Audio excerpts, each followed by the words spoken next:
The linkage between nature and health is not necessarily a new concept. I know you talked about in your book even a study back in the 70s with a man named Ulrich. And there was also some Yes, studies done on cancer and health and walking in nature. yes, Can you talk about those a little yes. bit? Yeah, so the Roger Ulrich study is really amazing. So Roger Ulrich, this was a study in the 1980s. He looked at a single hospital corridor in a Philadelphia hospital. Okay. And the rooms along this corridor have different views. Some of them have views of modest nature, like some trees and some shrubs. Others have views of like the hospital turning in. So they get like a Got view it. of a brick wall. And what Ulrich found is that patients who are recovering from gallbladder surgery, if they had the view of nature out their window, they recovered from gallbladder surgery a day earlier and they used less pain medication than the people who had the views of the brick wall. Patients are just randomly assigned to the different rooms. They don't really get to choose what rooms they're going into. So it's not like people who are wealthier or healthier or more educated get the nature views. And yet, these views had a significant impact on healing.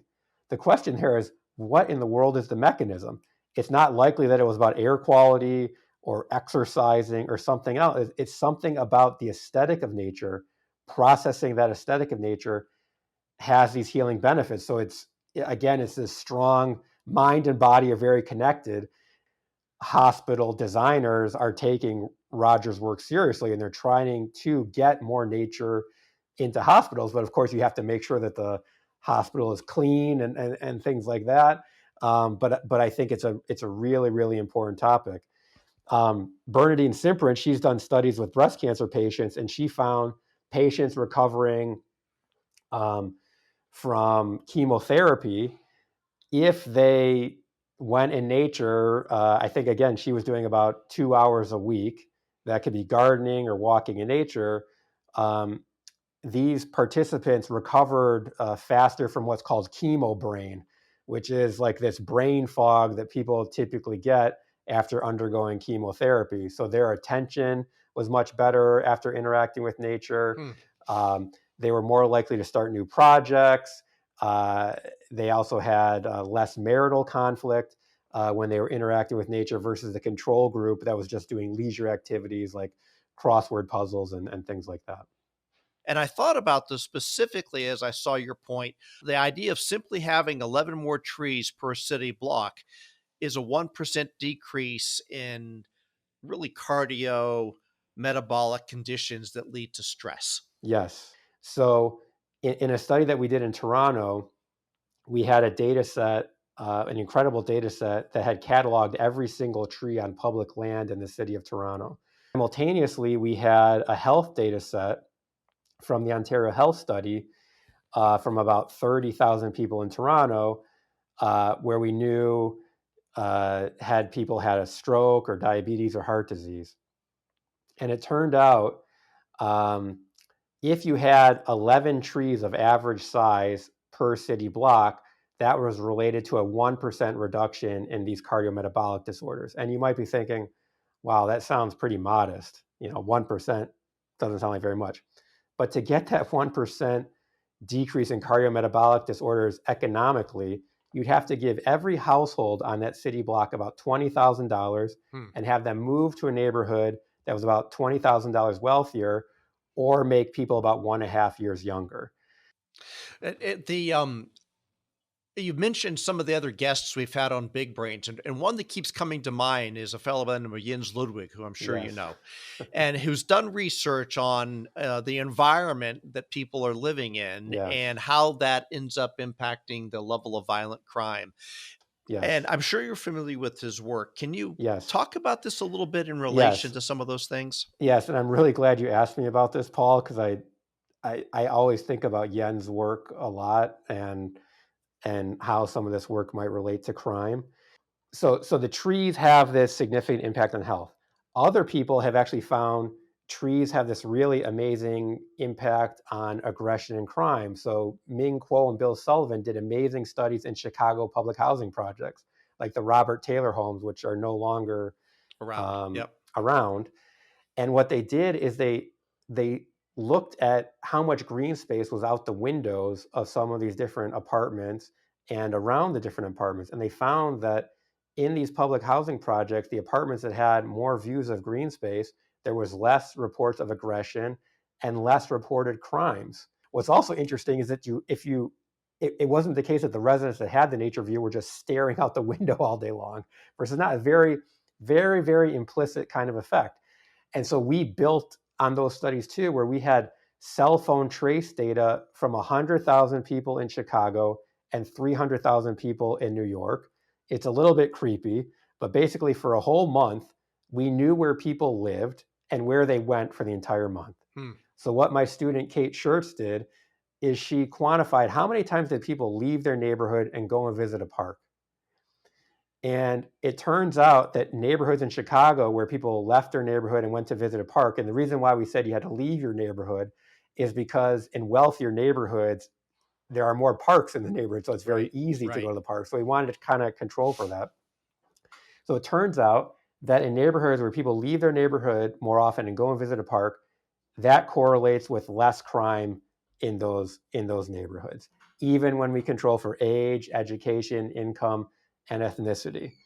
And the same results replicate in New York City. What's also interesting is that Kate also quantified how many times did people leave their neighborhood and go and visit a museum. Hmm. Maybe again, because I said, it's possible that museums might be softly fascinating, but the effect was not there for the museum visits. It was specific to the park visits. What is it about being in nature, of all the options that could be out there, that helps us gather our thoughts in a soft attention kind of way better than other Yeah. ways? Why? What is it about nature that makes it softly fascinating? And we think there it has to do with actually some of the physical properties of nature. So, one thing that distinguishes natural stimulation from a lot of other stimulation is that natural stimulation tends to have a lot of fractals. And so, what I mean by a fractal is, if you imagine a snowflake has a characteristic shape.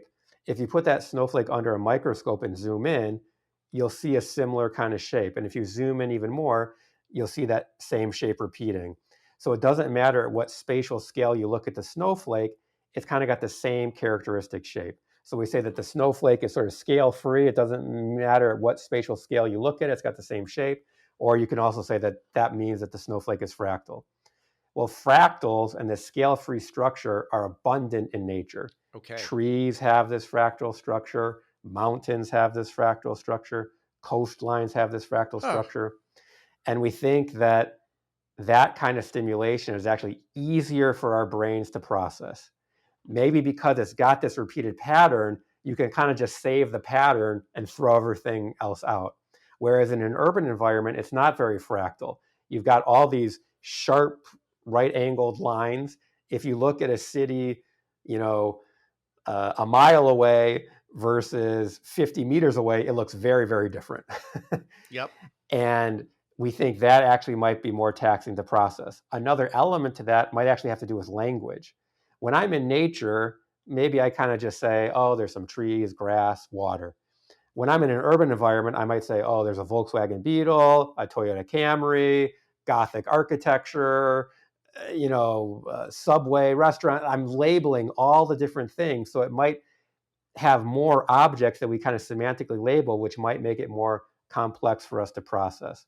Okay. And so what we actually find, and this kind of relates to another guest you had on the show, Wilma Bainbridge, we find that nature stimulation is less memorable than urban. And you might say, oh gosh, that's terrible. Memory is good. I want to be remembering stuff. But in this case, we think being more forgettable indicates that it's easier to process. And because nature stimulation is more forgettable, we think it's kind of easier for us to process and not as sticky as the urban stimulation, which might be gumming up our neural systems. But we also did something else that's kind of interesting. And you and the listeners might be familiar with JPEG compression. So that's an algorithm that your computer uses or your Yes. phone uses, where you have an image that might be 100 megabytes, but you don't actually need all the information. You can compress the image down to fewer bytes. Maybe you can compress it down to 10 megabytes to save room, on your computer or your iPhone, and your human eye can't really tell the difference between the full resolution image and the compressed image. So what we thought is, do nature images get compressed down to fewer bytes than urban images? And sure enough, they do. So we think that's because in these natural images, there's a lot of high frequency information, like you can imagine little blades of grass or the little veins in a tree, where maybe our eye can't even see all that stimulation, and you can just throw away that information to compress the image down. Whereas in the built environment, it's like every line or edge seems to be critical, and you can't discard very much of the information. So maybe that's what our brains are doing too, is that because these natural images have all this repeated structure and this high frequency structure, maybe we can just throw away a lot of that information, which might be easier for our brains to process. And interestingly, one of the reasons why we find that nature images are less memorable than urban images is because they're more compressible. So because you can compress the nature images down into fewer bits, we think that might be a reason why they're less remembered. Okay. One of the things that absolutely surprised me from your research is that some of these benefits could actually be received by actually looking at a picture of nature or a nature book rather than actually being in nature. Right. That's kind of baffling. Yeah. So that actually suggests to us that there's something about the perceptual qualities of nature. So the fractalness, the curved edge structure, the entropy, that maybe our brain we evolved in nature, and maybe processing that stimulation um, is easier for our brains to process versus a lot of the stimulation in the urban environment. We don't I would say this though, that the effects of the simulated nature are not as strong as the real thing, but many of us don't have easy access to nature. Right. So it's really important to know that you can get some of these benefits even with these simulations of nature. Okay. And even going back to simulations, the idea of even having plastic plants, is that the same? Is that perception against a shape benefit, not necessarily other benefits? Right. So you're not going to maybe get a olfactory benefit from a fake plant.